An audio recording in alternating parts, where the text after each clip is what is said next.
చేశారని చెప్పలేదు. సో మొత్తానికి కనుక చూస్తే ఈ ఈ ఈ సచివాలయాల మీద పసుపు రంగులు అప్పుడే వేయటం మొదలు పెట్టారా? బ్రహ్మనాయుడు గారు ఒకటి కాదు, ఒక 3-4 పాయింట్స్ ఇప్పుడు వారు ఎవరైతున్నారు, అందుకే నేను క్లారిఫికేషన్ ఇవ్వాలా. ఇప్పుడు వైసీపీకి ఉండే ఎమ్మెల్యేల పరిస్థితి గత సభకి ఇప్పుడుకి చూస్తే, ఇప్పుడు మన సోదరుడు దాదాపు 15 మందికి సరిపోయిన ప్రశ్నలు ఈయన ఒక్కరే అడగాల, అంత తగ్గిపోయింది వాళ్ళ నెంబర్. అందుకని జగన్ గారు పక్కన పెడితే 10x15 150 అంటే మీరు పాత అకౌంట్ ఏదైతే ఉందో వారు ఒక్కొక్క ఎమ్మెల్యే 15 మంది ఎమ్మెల్యేలు అడిగే ప్రశ్నలు అడగాలి. అంతే. నలుగురు ఉంటారు కదా సార్ డిబేట్ లో. దీపక్ రెడ్డి గారు ఎలాగా కూటమి కట్టారు కాబట్టి డిబేట్ లో కూడా నలుగురు ఉంటారు. మీరు అటు బీజేపీ, ఇటు జనసేన, అటు మీడియేటర్. ఇప్పుడు మీరు అధికారంలో వచ్చినప్పుడు ఇదే పరిస్థితి ఏది ఫస్ట్ వారం రోజుల్లో మేము అపోజిషన్ అయ్యి ఉంటే మీరు ఏ విధంగా అప్పుడు మాట్లాడినారు? ఇప్పుడు చూడండి, నేను మీరు వాడిన పదజాలము, మీరు అప్పుడు చేసిన విధంగా నేను చేయట్లేదు, చాలా గౌరవంగా మాట్లాడుతున్నాను. ఇది సంస్కారం అంటే రాజకీయంలో. మీ వాళ్ళకి అప్పుడు లేని దానికే ప్రజలు మీకు ఇది చూపించినారు. ఇప్పుడు మీరు లేవనెత్తిన పాయింట్స్ రీసెంట్ గా చింతకాయల అయ్యన్న పాత్రుడు గారు కూడా మంచి సంస్కారవంతమైన భాష మాట్లాడాడు సార్. అయ్యన్న పాత్రుడు గారు కూడా కౌంటర్ ఇస్తారు, మీరు వినండి, ఒక సెకండ్ ఓపిక పట్టండి, వినండి. మీరు చెప్పిన 5 పాయింట్లకి ఫస్ట్ మీరు ఏమన్నారు, అక్కడ ఇన్ఛార్జ్ కి బాధ్యత ఇచ్చినారు అని చెప్పి మీరు ఒక అలిగేషన్ చేశారు. మీకు గుర్తుందా, గతంలో మన ఇప్పుడు మంత్రి గారు నిమ్మల రామానాయుడు గారు ధర్నా చేసి ఆ రోజు ప్రొటెస్ట్ చేసి 3 రోజులు ఆఫీసుల ముందు, అంటే ఎమ్మెల్యేగా నన్ను పిలవకుండా వైఎస్ఆర్ పార్టీ ఇన్ఛార్జ్ కి ఇచ్చినారు అని చెప్పి వారు చేసింది మర్చిపోయినారా? First point. Second point, school కి ఏదో ఒక పెయింట్ వేసినాము అని అన్నారు. అది ఎవరో వేసినారు అని, అది వేసినారో లేదో కూడా మనకు తెలియదు. మీరు మాత్రము అఫీషియల్ గా 3000 కోట్ల పైన ఖర్చు పెట్టి మీ రంగులు గవర్నమెంట్ బిల్డింగ్లకి వేసింది వాస్తవం కాదా? మీరు ఈ రోజు మాట్లాడుతుంటే మళ్ళీ రిమూవ్ చేసినట్టున్నారు వారు. ఎస్ అండి, అంటే మీరు చెప్తా ఉన్నా ఎంత తమాషగా ఉంది చూడండి మన సోదరుడు ఆర్గ్యుమెంట్స్. డిఎస్సి గురించి మాట్లాడినారు. అయ్యా 5 సంవత్సరాలుగా మీరు అధికారంలో ఉండి జాబ్ క్యాలెండర్ సంగతి, డిఎస్సి సంగతి పట్టించుకోకుండా 5 రోజుల లోపల చంద్రబాబు నాయుడు గారు చేస్తే దాంతో కూడా మీరు వంకలు పడుతున్నారు అని అంటే మీ పరిస్థితి ఏందో అక్కడే అర్థం చేసుకోవచ్చు. మళ్ళా మా మీద దాడులు చేస్తున్నారు అని అన్నారు.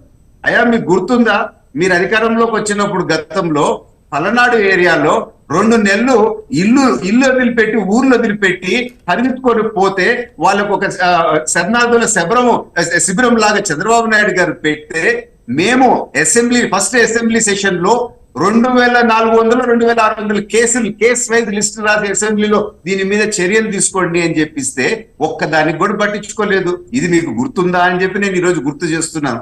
ఏదో అధికారులను మార్చేస్తా ఉన్నారు అని చెప్పి మరి ఇంకోటి మాట్లాడారు. అంటే మీరు మొన్న ఇంతకు ముందు అధికారంలోకి మీరు వచ్చినప్పుడు మీరు గతం టీడీపీలో ఉండే వాళ్ళందరినీ కంటిన్యూ చేసినారా? మీరు మార్చలేదా అని చెప్పి నేను ఈ రోజు సూటిగా ప్రశ్నిస్తా ఉన్నాను. అది ఎవరైనా చేసేదేగా, గతంలో జరిగింది, ప్రస్తుతం జరుగుతుంది, భవిష్యత్తులో కూడా జరుగుద్ది. కరెక్టే. కానీ మన సోదరుడు 1కి 15 లెక్కేసుకొని ఏదేదో అలిగేషన్స్ చేస్తా ఉండరు. సో మీ పరిస్థితి మీరు చేసిన వాటికి చూసుకుంటే ఈ రోజు ఏ ఒక్కటి కూడా మీరు మాట్లాడే పరిస్థితిలో లేరు. ఎందుకంటే అన్ని తప్పులు చేశారు, వ్యవస్థని నిర్వీర్యం చేసేసారు, బ్రిటిష్ పరిపాలనలో చేసిన దానికన్నా ఎక్కువ దౌర్జన్యాలు చేశారు.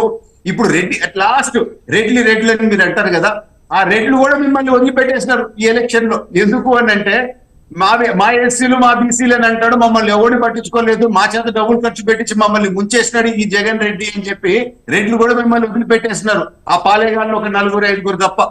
ఇది మీ పరిస్థితి. నేను చెప్తున్నాను, మీరు గుర్తుపెట్టుకోండి. గతంలో తెలంగాణ ఎలక్షన్ రిజల్ట్ అయిన కొన్ని వారం రోజుల్లో నుంచి నేను చెప్తా ఉన్నాను, ఆంధ్ర రాష్ట్రంలో ఇదే కాబోతా ఉంది అని అంటే వైసీపీలో రిప్రజెంటేటివ్స్ అందరు నన్ను తిడతా ఉండేవాళ్ళు. ఈ రోజు జరిగింది అది వాస్తవమే కదా. సో ఈ రోజు మళ్ళా చెప్తా ఉన్నాను, గుర్తుపెట్టుకోండి. ఏ పరిస్థితి ఈ రోజు కేసీఆర్ పార్టీకి తెలంగాణలో జరిగిందో అదే పరిస్థితి జగన్మోహన్ రెడ్డి గారికి కూడా జరగబోతా ఉంది. రేపు ఒక 6 నెలల నుంచి 1 సంవత్సరం లోపల ఈ కేసులు ఎప్పుడు జరుగుతాయో, మీలాగా దౌర్జన్యాలు అక్రమ కేసులు పెట్టించి రాత్రి రఘురామ కృష్ణంరాజు గారిని తీసుకోపోయి కొట్టే పనులు మేము చేయము. కోర్టు ద్వారా లీగల్ యాక్షన్ తీసుకొని వారు మళ్ళా జైలుకి పోయిన తర్వాత మీ పార్టీ మూతబడిపోద్ది. దీపక్ రెడ్డి గారు ఇంకొక అంశం కూడా ఇక్కడ ఇప్పుడు గెలిచినటువంటి 11 మంది వైసీపీ శాసనసభ్యులు జగన్మోహన్ రెడ్డి గారిని పక్కన పెడితే మిగతా 10 మంది శాసనసభ్యులు. సో వీరిలో ఎవరైనా పక్క చూపులు చూసేటువంటి పరిస్థితి ఉందా? గతంలో కూడా జమ్మలమడుగు ఎమ్మెల్యే ఆదినారాయణ రెడ్డి గారు బీజేపీతో కొంతమంది ఎమ్మెల్యే టచ్లో ఉన్నారు, అయినప్పటికీ కూడా తీసుకునే అవకాశం ఉండదేమో, ఏదేమైనప్పటికీ కూడా బీజేపీ అధిష్టానం, ఢిల్లీ అధిష్టానం నిర్ణయం అని కూడా అన్నారు. తెలుగుదేశం పార్టీ తరఫున మాత్రం ఈ డిస్కషన్ వచ్చిందండి. క్లారిటీతో చెప్తా ఉన్నాను, వాళ్ళని ఎవరిని మేము ఆహ్వానించాము, వస్తానన్నా తీసుకోము, మా సైడ్ నుంచి క్లారిటీ అది.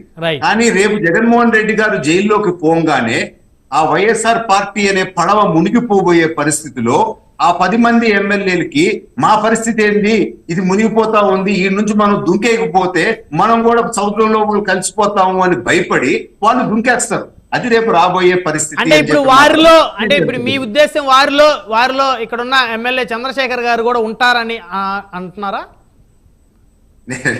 నేను అటు అందలుసుకోలేదు. చంద్రశేఖర్ గారు ఆ పరిస్థితి మునిగిపోతున్నప్పుడు పడవ అక్కడ ఉంటే ఆయన మునిగిపోతాడు.